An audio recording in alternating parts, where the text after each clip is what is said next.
मराठी भाषेचा आपल्याला अभिमान असला पाहिजे, आहेच ना. पण त्याच्यासाठी दुसऱ्या भाषेंचा द्वेष का करता? आता याच्यामध्ये ही किती पराकोटीला गेलंय, हा द्वेष किती पराकोटीला गेलाय की आपलाच मुलगा आपल्याच लोकांनी मारला. तो दुसरा कुणी नव्हता, तो मराठी पोरगा होता, मारणारे मराठी होते. काय साध्य केलं आपण त्या ठिकाणी गेला. अहो याच्यासारखं पाप नाहीये दुसरं. आणि याच्यावर आता राजकारणाच्या पोळ्या भाजायच्या, लाजा वाटल्या पाहिजे. जाऊन बघा त्या आईचा आक्रोश, त्या परिवाराचा आक्रोश बघा.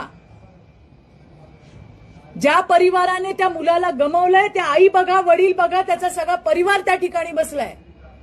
काय मिळवलं आपण? अशी आपली मराठी अस्मिता अशी वाढवणार आहोत आपण? एखाद्याचा जीव घेऊन, एखाद्याचा बळी घेऊन कुठे चाललोय आपण? विचार केला पाहिजे.